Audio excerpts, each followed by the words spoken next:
అపోస్తల బోధ ప్రకారముగా ప్రభురాత్రి భోజనం అది ఎక్కడ మొదలైందో తెలుసా నీకు? ముందు బైబిల్లో సాయంకాల సమయంలో మొదలైంది. అది మొదటి నిర్గమకాండములో సాయంకాల వేళలో అది ప్రారంభమైందని నీకు తెలుసా? వాళ్ళు రాత్రులు భుజించారని నీకు తెలుసా?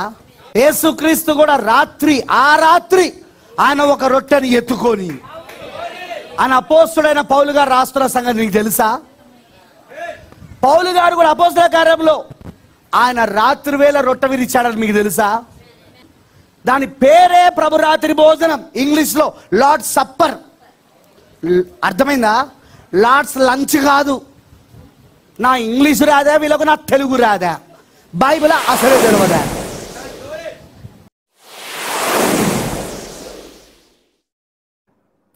అందరికీ వందనాలండి. బ్రహ్మ బోధలు వాక్యానుసారం కాదు అని ఇప్పటికే 2 విషయాలు మాట్లాడి యూట్యూబ్లో పెట్టడం జరిగింది. అనేకులు చూస్తున్నారు, దానిపై స్పందిస్తున్నారు, చాలా సంతోషం. అయినప్పటికీ మరొక విషయాన్ని మాట్లాడడానికి ముందుకు రావడం జరిగింది. ఈరోజు మాట్లాడుకున్న అంశం ఏంటంటే ప్రభురాత్రి భోజనం ఎప్పుడు తీసుకోవాలి, రాత్ర లేక పగల? ఈ విషయంపై బ్రహ్మ అనుచరులు రాత్రి మాత్రమే ప్రభురాత్రి భోజనం తీసుకోవాలని, పగల తీసుకోవడం పాపమని, అలా తీసుకుంటున్న వారిని అనేకుల దగ్గరికి వెళ్ళి అనేకులను గలిబిలి చేస్తూ అనేకులకు వాక్య విరుద్ధమైన విషయాలను వారు చూపిస్తూ అనేకులను బ్రహ్మ అనుచరులుగా మారుస్తున్న ఈ పరిస్థితుల్లో బ్రహ్మ బోధలు ఎంతవరకు వాక్యానుసారం అని తెలియజేస్తూ బ్రహ్మ బోధలను ఖండించడం, బ్రహ్మ బోధలు వాక్యానుసారం కాదని చెప్పి మరోసారి క్రైస్తవ ప్రపంచాన్ని మేల్కొల్పాలన్న మంచి ఉద్దేశంతో ఈ సంఘటన మాట్లాడడం జరుగుతుందండి. వారు అన్నట్లుగా ప్రభురాత్రి భోజనం రాత్రి మాత్రమే తీసుకోవాలా, పగలు తీసుకుంటే పాపమా అనే విషయాలను బైబిల్ బట్టి మనం ఆలోచించగలిగితే, అసలు ప్రభురాత్రి భోజనం రాత్రి ఎందుకు తీసుకోవాలి అనే విషయాలను మనం ఆలోచిస్తున్నప్పుడు వారు చెబుతున్న సమాధానాలు కూడా మనం గమనించగలిగితే, అర్థం చేసుకోగలిగితే, కొరింథీయులకు రాసిన మొదటి పత్రిక 11వ అధ్యాయం 20వ వచనంలో ప్రభురాత్రి భోజనం అని రాయబడి ఉంది కనుక ప్రభురాత్రి భోజనం రాత్రి మాత్రమే తీసుకోవాలని వారు చెబుతున్నారు. వారు అన్నట్లుగా ఈ ప్రభురాత్రి భోజనం అన్నది రాత్రి మాత్రమే తీసుకోవాలా?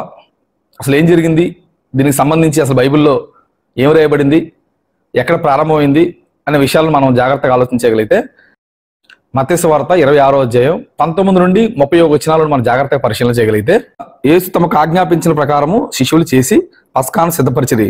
సాయంకాలం అయినప్పుడు ఆయన 12 మంది శిష్యులతో కూడా భోజనముకు కూర్చుండును.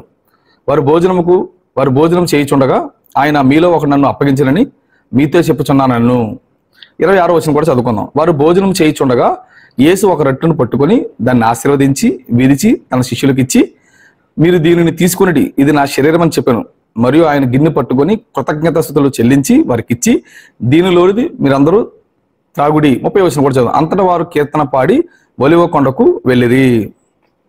ఇక చదవబడిన వాక్య భాగాన్ని మనం ఆలోచించగలిగితే, ద్రాక్షారసం అనే కార్యక్రమాన్ని యేసుక్రీస్తు వారు రాత్రి జరిగించినట్లుగా మనం గమనించగలం.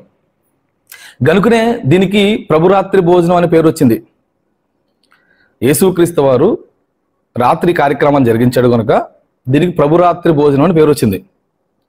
ఆ విషయాన్నే పౌలు కూడా ధృవీకరిస్తూ కొరింథీయులకు రాసిన మొదటి పత్రిక 11వ అధ్యాయం 22 నుంచి 31 వచనాలు మనం జాగ్రత్త పరిశీలన చేయగలిగితే, అందులో 23, 24 వచనాలు చదువుతాను, ఒకసారి గమనించాలి. నేను మీకు అప్పగించిన దానిని ప్రభు వల్ల పొందితిని. ప్రభువైన యేసు తాను అప్పగింపబడిన రాత్రి ఒక రొట్టెను ఎత్తుకుని కృతజ్ఞతాస్తుతులు చెల్లించి దానిని విరిచి, ఇది మీ కొరకైన నా శరీరము, నన్ను జ్ఞాపకం చేసుకొనుటకై దీనిని చేయడని చెప్పును. ఇక్కడ పౌలు గారు ఏం చెప్తున్నారంటే, ప్రభు అప్పగింపబడిన రాత్రి ఏం జరిగింది అన్న సంఘటన మాత్రమే ఆయన రాస్తున్నాడు, అంతేగాని రాత్రి తీసుకోవాలని చెప్పట్లేదు. అక్కడ గమనించాలండి. ఒకవేళ మీరు అన్నట్లుగా మత్తయి సువార్త 26వ అధ్యాయం 19 నుంచి 31 వచనాల్లో ఉన్న సందర్భాన్ని బట్టి రాత్రే తీసుకోవాలి అని ఒకవేళ అనుకుంటే, అక్కడ యేసుక్రీస్తు పస్కా పండుగ రోజున కార్యక్రమం జరిగిస్తున్నాడు. అంటే రొట్టె ద్రాక్షారసం అన్నది సంవత్సరానికి ఒకసారి తీసుకోవాలనా? ఇకపోతే యేసుక్రీస్తు వారు ఆ కార్యక్రమాన్ని మేడగదిలో ఇస్తున్నాడు. సంఘంలో కాదు, మేడగదిలోనే ఇవ్వాలంటారా? ఆ కార్యక్రమాన్ని యేసుక్రీస్తు గురువారం జరిగిస్తున్నాడు. ఆదివారం కాదు, గురువారం అందామా? ఒకసారి మీరు ఆలోచించండి. అక్కడ చెప్పబడిన ఆ మత్తయి వార్త 26వ అధ్యాయం 19-31 వచనాల్లో ఉన్న ఆ సందర్భాన్ని మనం గమనిస్తున్నప్పుడు రొట్టు ద్రాక్షారసం తీసుకోవాలి, ఇది జరిగించాలని మాత్రమే యేసుక్రీస్తు చెప్తున్నాడు. మేడగదిలో తీసుకోవాలని కానీ, పస్కా పండుగ రోజున తీసుకోవాలని కానీ, గురువారం తీసుకోవాలని కానీ ఆయన చెప్పట్లేదు. కేవలం రొట్టు ద్రాక్షారసం మాత్రమే మీరు తీసుకోవాలి, ఈ కార్యక్రమాలు మీరు జరిగించాలని మాత్రమే చెప్తున్నాడు. మీరు జాగ్రత్తగా గమనించాలి. ఒక విషయం అడుగుతున్నాను, చెప్పండి. ప్రభావం అన్నది రొట్టు ద్రాక్షారసంలో ఉన్నదా, మీరు అంటున్నట్లుగా రాత్రి పగలు అనే సమయాల్లో ఉందా? ఒక్కసారి మీరు ఆలోచించాలి. ఇకపోతే రొట్టు ద్రాక్షారసం అనేది ఎప్పుడు తీసుకోవాలి అని కూడా మనం జాగ్రత్తగా ఆలోచించగలిగితే, ఈ కార్యక్రమం అన్నది ఆరాధనగా మనం ఎప్పుడు కూడుకుంటే అప్పుడు ఈ కార్యక్రమం జరిగించాలి అంతే. ఇందులో పెద్ద ఆలోచించవలసిన విషయాలు ఏమీ లేదండి. ఆరాధనగా మనం ఎప్పుడైతే కూడుకుంటామో అప్పుడు ఆ సమయంలో ఈ రొట్టు ద్రాక్షారసం అనే కార్యక్రమాన్ని తీసుకుంటే సరిపోతుంది. శిష్యులు కూడా ఇదే చేశారు. అపోస్తల కార్యాలు 2వ అధ్యాయం 42, 46, 47 వచనాలు కూడా మీరు జాగ్రత్తగా పరిశీలన చేయగలిగితే, కాబట్టి అతని వాక్యం అంగీకరించిన వారు బాప్తిసం పొందిరి. ఆ దినమందు ఇంచుమించు 3,000 మంది చేర్చబడేది. వీరు అపోస్తుల బోధ యందును, సహవాసమందును, రొట్టు విరుచుట యందును, ప్రార్థన చేయుట యందును ఎడతెగక ఉండిరి. మరియు వారి ఏక మనస్సుకులై ప్రతి దినం దేవాలయంలో తప్పక కూడుకొనుచు, ఇంటెంట రొట్టు విచ్చుచు, దేవుణ్ణి స్తుతించుచు, ప్రజలందరి వలన దయ పొందిన వారే ఆనందముతోను నిష్కపటమైన హృదయముతోను ఆహారం పుచ్చుకొనుచుండిరి. మరియు ప్రభు రక్షణ పొందుచున్న వారిని అనుదినము వారితో చేర్చుచుండెను. ఇక్కడ జరుగుతున్న ఆ సందర్భాన్ని మనం గమనించగలిగితే అపోస్తులు ఈ 12 మంది ప్రతి దినం వాళ్ళు కూడుకున్నట్లుగా, ఇంటెంటా కూడుకుంటూ ప్రతి సమయంలో రొట్టు ద్రాక్షారసాన్ని తీసుకున్నట్లుగా ఇక్కడ మనం గమనించగలం. ఇక్కడ వాళ్ళు ఎక్కడ ఆ సమయాన్ని ప్రస్తావిస్తున్నట్లుగా కానీ, రాత్రి తీసుకోవాలి పగలు తీసుకోవాలనే విషయాలను తెలియజేస్తున్నట్లుగా మనం అక్కడక్కడ మనకు కనిపించదు. వాళ్ళు ఎప్పుడు కూడుకుంటే అప్పుడు ఆ కార్యక్రమం ఇచ్చినట్లుగానే మనం చూస్తున్నాం తప్ప, కనబడుతుంది తప్ప రాత్రి పగలు అనే సమయాలను వారు ఎక్కడ మాట్లాడుతున్న వైనం మనకు కనిపించదు. ఇకపోతే ప్రారంభంలో ప్రతిదినం వారు కూడుకున్నట్లుగా మనం గమనించగలం. అలా ప్రతిదినం కూడుకోవడానికి కూడా కారణం ఉంది. ఏంటి ఆ కారణం అని మనం ఆలోచించగలిగితే, ఇశ్రాయేలులకు సుమారుగా 7 పండుగలు దేవుడు వారిని ఆచరించమన్నట్లుగా జరిగించమన్నట్లుగా మనం బైబిల్ గ్రంథాలను బట్టి మనం చెప్పగలం. ఆ 7 పండుగల్లో ఖచ్చితంగా 3 పండుగలకు మాత్రం పురుషులు ఏ ప్రాంతంలో ఉన్నా, ఏ దేశంలో ఉన్నా 3 పండుగలకు ఖచ్చితంగా పురుషులు అక్కడికి వెళ్ళి ఆ పండుగలో పాల్గొవాలని దేవుడు వారికి ఆజ్ఞించినట్లుగా మనం గమనించగలం. ఆ పండుగలు ఏంటి అంటే పస్కా పండుగ, పెంతుకోస్తు పండుగ, గుడారాల పండుగ. ఈ 3 పండుగలకు ఇశ్రాయేలులో పురుషులైన వారు ఏ ప్రాంతంలో ఉన్నా ఖచ్చితంగా యెరూషలేము రావాలి. అలా పస్కా పండుగకు బయట ప్రాంతం నుంచి పస్కా పండుగకు వస్తారు. పస్కా పండుగకు వచ్చిన వీళ్ళు తిరిగి వెళ్ళి మళ్ళీ పెంతుకోస్తు పండుగ దినాన పెంతుకోస్తు పండుగకు మళ్ళీ వాళ్ళు రావాల్సి వస్తుంది. మళ్ళీ గుడారాల పండుగకు రావాల్సి వస్తుంది. అలా 3 సార్లు రావాల్సి వస్తుంది. కనుక యూదులు ఏం చేస్తుంటారంటే పస్కా పండుగకు వచ్చి 50వ దినం జరిగే పెంతుకోస్తు పండుగ వరకు ఉండిపోయి, పెంతుకోస్తు పండుగ కూడా చూసుకొని వాళ్ళు వెళ్ళిపోయి మళ్ళీ గుడారాల పండుగ తిరిగి వస్తుంటారు.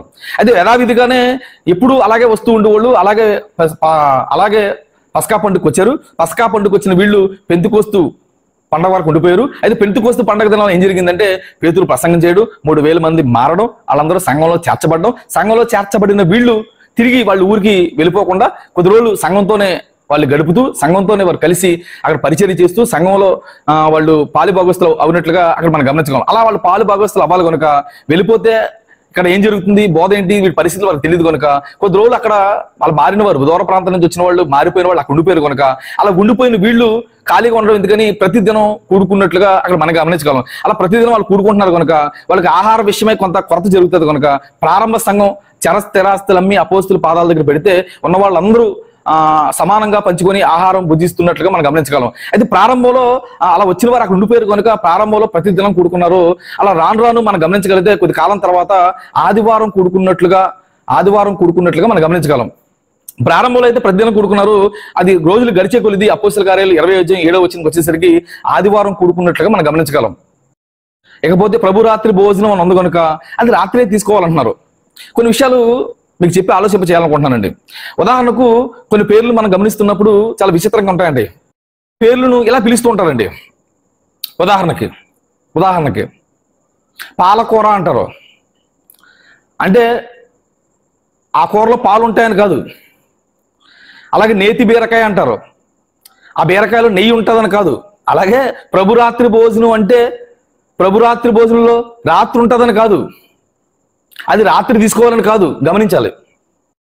ఇన్ని విషయాలు చెప్పిన తర్వాత కూడా వారు మరికొన్ని ప్రశ్నలు అడిగే ప్రయత్నం చేస్తుంటారండి. అందులో ఒక 2 ప్రశ్నలకు సమాధానం చెప్పే ప్రయత్నం చేస్తాను. మొట్టమొదటిగా ఈ వీడియో చూడండి. ప్రభురాత్రి భోజనం ఎప్పుడు తీసుకోవాలి అనగా పగలు తీసుకోవాలా లేక రాత్రి తీసుకోవాలా? మొదటిగా పాత నిబంధన గ్రంథములో మనం పరిశీలన చేద్దాం. మొదటిగా షాలేము రాజైన మెల్కిషెదెకు అబ్రహాముకు రాత్రి వేళ రొట్టెను ద్రాక్షారసమును ఇచ్చింది. ఆదికాండం 14వ అధ్యాయం 14వ వచనం దగ్గర నుండి 16వ వచనం వరకు జరిగిన సందర్భాన్ని మనం జాగ్రత్తగా గమనించగలిగితే అప్పటికే లోతు కుటుంబాన్ని, లోతు యొక్క ఆస్తిపాస్తులను, అలాగే సొదొమరాజు యొక్క ఆస్తిపాస్తులను ఆ బయట రాజులు వచ్చి దౌర్జన్యంగా వీరి ఆస్తిని తీసుకెళ్ళిపోవడం, వీరి కుటుంబాన్ని కూడా లోతు కుటుంబాన్ని కూడా వారు బందీ తీసుకెళ్ళిపోవడం మనం గమనిస్తుంటాం. అలా తీసుకెళ్ళిపోయినప్పుడు ఆ విషయాన్ని కొంతమంది వచ్చి అబ్రహాం గారికి చెప్పినప్పుడు అబ్రహాం గారు వారిని విడిపించడానికి కొంతమందిని తీసుకొని వెళ్ళి ఆ రాజులతో యుద్ధం చేసి ఆ రాజులను ఓడించి లోతు కుటుంబాన్ని, లోతు యొక్క ఆస్తిపాస్తుల్ని, అలాగే సొదొమరాజు యొక్క ఆస్తిపాస్తుల్ని అన్నిటినీ తీసుకొని అబ్రహాం గారు తిరిగి వచ్చేస్తుంటాడు. అయితే ఇక్కడ చెప్పిన సందర్భాన్ని మీరు గమనించినప్పుడు ఆదికాండం 14వ అధ్యాయం 15వ వచనంలో అబ్రహాం గారు వెళ్ళి వాళ్ళతో ఫైట్ చేసి లేదా వాళ్ళతో యుద్ధం చేసి వాళ్ళ దగ్గర నుండి వాళ్ళందరినీ విడిపించుకొని వాళ్ళతో ఫైట్ చేస్తున్న ఆ సందర్భాన్ని గమనిస్తున్నప్పుడు అది రాత్రి జరిగిన సందర్భం. ఆ పదాన్ని కూడా మీరు జాగ్రత్త పరిశీలన చేయగలిగితే ఆదికాండం 14వ అధ్యాయం 15వ వచనం, రాత్రి వేళ అతడును అతని దాసులను వారికి ఎదురుగా మనలను తీర్చి వారిని కొట్టి దమస్కోకు ఎడమ తట్టునున్న హోబా మట్టుకు తరిమిరి. అది రాత్రి జరుగుతుంది. ఆ గొడవ, ఆ సందర్భం అంతా రాత్రి జరుగుతుంది. రాత్రి జరిగిన ఆ గొడవ, ఆ సందర్భం అంతా అయిపోయిన తర్వాత లోతు కుటుంబాన్ని, లోతు ఆస్తిపాస్తుల్ని, సొదొమ యొక్క రాజు యొక్క ఆస్తిపాస్తుల్ని ఆ రాత్రి గొడవ అయిపోయిన తర్వాత వాటన్నిటినీ పట్టుకొని గెలిచి తిరిగి వస్తున్నాడు అబ్రహాం గారు. అలా వస్తున్న అబ్రహాం గారు రాత్రి జరిగిన సంఘటన గెలిచేశాడు, వాటన్నిటిని పట్టుకొని తిరిగి వచ్చేస్తున్నాడు. అలా వచ్చేస్తున్నప్పుడు 17వ వచనంలో ఏం జరిగిందంటే సొదొమరాజు అబ్రహాం గారిని ఎదుర్కోవడం జరుగుతూ ఉంటది. 18వ వచనాలు కూడా మీరు జాగ్రత్తగా గమనించగలిగితే 17 తర్వాత 18 జరుగుతుంది. 18వ వచనంలో ఏం జరుగుతుందంటే మెల్కీసెదెక్ అనే వ్యక్తి రొట్టు ద్రాక్షారసం తీసుకొని అబ్రహాం గారిని కలిసినట్లుగా మనం గమనించగలం. అయితే మెల్కీసెదెక్ గారు కలుసుకునే ఆ టైం రాత్రి అని చెప్పడానికి కుదరదు. అది మీరు గమనించాలి. రాత్రే కలుసుకున్నాడు, రాత్రే తిన్నాడు అబ్రహాం గారు రొట్టు ద్రాక్షారసం అని చెప్పడానికి కుదరదు. కానీ ఈ సందర్భాన్ని వాళ్ళు చూపించి రాత్రే కలిసేసుకున్నాడని, మెల్కీసెదెక్ అబ్రహాం గారిని రాత్రే కలిసాడని, రాత్రే రొట్టు ద్రాక్షారసం ఇచ్చాడని, గనుకనే రాత్రే రొట్టు ద్రాక్షారసం అనే కార్యక్రమం జరిగించాలని ఈ సందర్భాన్ని వాళ్ళు చూపిస్తూ వక్రీకరించే ప్రయత్నం చేస్తున్నారు. అయితే ఈ సందర్భంలో మెల్కీసెదెక్ అనే వ్యక్తి రాత్రి కలుసుకున్నట్లుగా కానీ, రాత్రి అబ్రహాం గారికి రొట్టు ద్రాక్షారసం ఇచ్చినట్లుగా కానీ అక్కడ కనిపించట్లేదు. 14 నుండి 16 వచనాల్లో రాత్రి జరుగుతున్న సంఘటన, రాత్రి సంఘటన అయిపోయిన తర్వాత తిరిగి వచ్చేస్తున్నాడు. సొదొమరాజుని కలిశాడు. 18లో మెల్కీసెదెక్ కలిసినట్టుగా మనం గమనించగలం. అయితే ఈ సందర్భంలో రాత్రి మెల్కీసెదెక్ అబ్రహాంను కలిసినట్టుగా కానీ, అబ్రహాం గారు రొట్టు ద్రాక్షారసం తిన్నట్లుగా కానీ ఈ సందర్భంలో లేదు. కానీ ఈ సందర్భాన్ని వక్రీకరించి అక్కడ రాత్రి జరిగింది కనుక మనం రొట్టు ద్రాక్షారసం రాత్రి తీసుకోవాలని ఈ సందర్భం చూపించి అనేకులు మభ్య పెడుతున్నారు. గమనించాలి, ఇది దానికి సంబంధించింది కాదు, ఇది రాత్రి జరగలేదు. ఇది మొట్టమొదటి. వాళ్ళు మరొక విషయాన్ని కూడా చూపించే ప్రయత్నం చేస్తారు, మరొక విషయం చెప్పే ప్రయత్నం చేస్తారు. ఈ వీడియో కూడా చూడండి. ఇప్పుడు క్రొత్త నిబంధన గ్రంథంలో పరిశీలన చేద్దాం. అపోస్తుల కార్యములు 27వ అధ్యాయం 27 నుంచి 39లో రాత్రి వేళ పౌలు గారు రొట్టెను విరిచి తరువాత ఆహారం పుచ్చుకున్నారు. అపోస్తుల కార్యాలు 27వ అధ్యాయం 27వ వచనం నుండి 39 వచనాలు ఈ సందర్భాన్ని కూడా మనం జాగ్రత్తగా గమనించగలిగితే ఈ సందర్భాన్ని కూడా వాళ్ళు చూపిస్తూ వాళ్ళు ఏం చెప్తున్నారంటే, ఇగో అపోస్తులైన పౌలు ఆ రాత్రి రొట్టె విరిచి ఆహారం పుచ్చుకొని దేవుని కృతజ్ఞతలు చెల్లించాడని ఈ సందర్భం చూపించి కూడా ఏదో పౌలు గారు రాత్రి తీసుకున్నాడు రొట్టు ద్రాక్షారసం అని ఈ సందర్భాన్ని కూడా చూపించే ప్రయత్నం చేస్తున్నారు. అసలు ఒక మాటలో చెప్పాలంటే ఈ సందర్భం రొట్టు ద్రాక్షారసం సంబంధించిందే కాదు. ఇంకా గట్టిగా మాట్లాడితే పౌలు గారు ఆహారం తీసుకుంది రాత్రి అంతకంటే కాదు. మనం జాగ్రత్తగా గమనించగలిగితే అసలు 33వ వచనం దగ్గర నుంచి ఏం జరుగుతుందో చూడండి. 33వ వచనం దగ్గర ఏం జరుగుతుందో చూడండి. తెల్లవారుచుండగా పౌలు 14 దినముల నుండి మీరేమీ పుచ్చుకొనక ఉపవాసంతో కనిపెట్టి ఉన్నారు గనుక ఆహారం పుచ్చుకొనుడని మిమ్మను వేడుకొనుచున్నాను. ఇది మీ ప్రాణ రక్షణకు సహాయమగును. మీలో ఎవని తల నుండి అయినను ఒక వెంట్రుకైనా నశింపదని చెప్పుచు ఆహారం పుచ్చుకొనుడని వారిని బతిమాలను. ఈ మాటలు చెప్పి ఒక రొట్టెను పట్టుకొని అందరూ ఎదుట దేవుని కృతజ్ఞతలు చెల్లించి దానిని విరిచి తినసాగిను. ఇక్కడ జరిగిన ఆ సందర్భం ఏంటి అంటే వాళ్ళలో వెళ్తున్నప్పుడు ప్రమాదం జరిగింది. సుమారుగా 14 రోజుల పాటు వాళ్ళు ప్రాణభయంతో కొట్టుమిట్టాడుతున్నప్పుడు ఆహారం ఏమి పుచ్చుకోకుండా వాళ్ళు భయపడుతూ మేము చనిపోతామని కంగారు పడుతున్నప్పుడు పౌలు గారు మీరేం కంగారు పడకండి, మనం బతుకుతాము, మీరు ఆహారం పుచ్చుకోండి, మీరు బతకాలంటే ఆహారం తినండి అని వాళ్ళు బతిమాలి ఆహారం తినమని ఆహారం తినిపించి ఆహారం తింటున్నప్పుడు దేవుని కృతజ్ఞతలు చెల్లించి అక్కడ ఆహారం పుచ్చుకున్నట్లుగా వారికి ఇచ్చినట్లుగా మనం గమనించగలం. ఇది రొట్టు ద్రాక్షాలకు సంబంధించిన సందర్భమే కాదు, ఇది రాత్రి జరిగిన సందర్భం కూడా కాదు. తెల్లవారుచుండగా చేసాడు అన్నట్లుగా మనం గమనిస్తున్నాం. ఇది రాత్రి ముడిపెట్టి ఇది రాత్రి జరిగిందని, ఇది రొట్టు ద్రాక్షాలకు సంబంధించిందని క్రైస్తవ ప్రపంచంలో అనేకుల దగ్గరికి వెళ్ళి వారికి చెప్పి వారి మాయ మాటలతో అనేకులను వంచి అనేకులు బ్రహ్మ అనుచరులుగా మారుస్తున్న వైనం గమనించగలం. కనుక వాళ్ళు చూపించున్న ఈ సందర్భాలన్నీ గమనిస్తున్నప్పుడు ప్రభు రాత్రి భోజనం అన్నది రాత్రి తీసేసుకోవాలని వాళ్ళు చెప్తున్న ఈ సందర్భాలు అవి సందర్భానుసారంగా అయితే లేవు. అలాగే అక్కడ రాత్రి తీసుకోవాలన్న ఆలోచనతో అయితే కూడా అక్కడ చెప్పబడలేదు. ప్రభు రాత్రి భోజనం అంటే అది పేరు, ప్రభు రాత్రి భోజనం. యేసుక్రీస్తు వారు రాత్రి కార్యక్రమం చేశారు కనుక ఆ కార్యక్రమానికి ప్రభు రాత్రి భోజనం పేరు వచ్చింది. కేవలం పేరు మాత్రం వచ్చింది అనుకు, అది ఖచ్చితంగా రాత్రే తీసుకోవాలని రూల్ ఏం కాదు. అలా అనుకుంటే అపోస్తులు ఎక్కడ 12 మంది ఎక్కడ రాత్రులు తీసుకున్నట్లుగా రాత్రి సమయాన్ని తీసుకోవాలన్నట్లుగా చెప్పినట్లుగా ఎలాంటి సందర్భాలను కనిపించదు. ఇకపోతే వాళ్ళు గమనిస్తున్నప్పుడు అపోస్తుల 12 మందిని గమనిస్తున్నప్పుడు అనుదినము ఇంటెంట దేవాలయంలో ప్రతి చోట వారు కూడుకొని ఈ రొట్టు ద్రాక్షారసాన్ని తీసుకున్నట్లుగా మనం గమనించగలం. ఇక ఈ బ్రహ్మ అనుచరులు ఎంత తెలివైన వాళ్ళు అంటే అండి, వాళ్ళు చెబుతున్న బోధ అపోస్తులు ఎక్కడైనా చేసినట్లుగా కానీ జరిగించినట్లుగా కానీ ఉంటే మనం అపోస్తుల బోధన పాటించాలి బ్రదర్ అంటారు. అయితే ఈ బ్రహ్మ అనుచరులు ఈ విషయంలో, ఈ ప్రభురాత్రి భోజన విషయంలో అపోస్తులు చేశారు కనుక మనం చేయాలి అని చెప్పరు. ఎందుకంటే అపోస్తులు ఎక్కడ ఓ సమయం ప్రకారంగా రాత్రి సమయంలో ఇచ్చినట్లుగా ఎక్కడ బైబిల్ కనబడదు కనుక ఈ విషయంలో మాత్రం అపోస్తుల బోధన అనుసరించాలని చెప్పరు. అయితే అపోస్తులు ఎందుకు మీరు చెప్తున్నట్లుగా అపోస్తులు ఎందుకు రాత్రి ఇవ్వలేదు? వాళ్ళు ఎప్పుడు పడితే ఎప్పుడు ఎక్కడ పడితే అక్కడ ఇచ్చారు కదా, రాత్రి ఎందుకు ఇవ్వలేదు అడిగామనుకోండి, వాళ్ళు చెప్పే సమాధానం చెప్పనండి. ఈ విషయంలో అపోస్తులుగా పిలబడుతున్న 12 మందికి ఒక క్రమం తెలియదండి, ఒక క్రమం లేదండి, ఒక క్రమం తెలియదండి. వాళ్ళకి నచ్చినట్లుగా చేసేసారండి, వాళ్ళకి క్రమం పాడు ఏం తెలియలేదండి, వాళ్ళకి నచ్చినట్లు చేశారు. అందుకే దేవుడు ఏం చేశాడంటే 12వ వ్యక్తిగా, మళ్ళీ చెప్తున్నానండి, 12వ వ్యక్తిగా అపోస్తుడైన పౌలుని పుట్టించి దీనికి సంబంధించిన ఒక క్రమాన్ని పెట్టి అది అది రాత్రే తీసుకోవాలని పౌలు గారితో చెప్పించాడని పౌలు గారిని తీసుకొచ్చే ప్రయత్నం చేస్తుంటారండి. అంటే వీళ్ళ దృష్టిలో యోధా స్థానంలో వీళ్ళు చీట్లేసి మత్తి అనే ఒక వ్యక్తిని వాళ్ళు చేర్చుకుంటారు. అలా చేర్చుకోవడం అన్నదంట వీళ్ళు సొంత అభిప్రాయం అంట. అప్పుడు పరిశుద్ధాత్మను పొందుకోలేదు, అది వాళ్ళ సొంత అభిప్రాయం అండి. ఆ 12వ వ్యక్తిని దేవుడు ఎన్నుకోలేదండి. 12వ వ్యక్తిగా ఎవరిని ఎన్నుకున్నాడంటే అపోస్తులైన పౌలు ఎన్నుకున్నాడు. ఈ అపోస్తులైన పౌలు ద్వారా ఈ రొట్టు ద్రాక్షారస కార్యక్రమాన్ని క్రమపరిచాడు.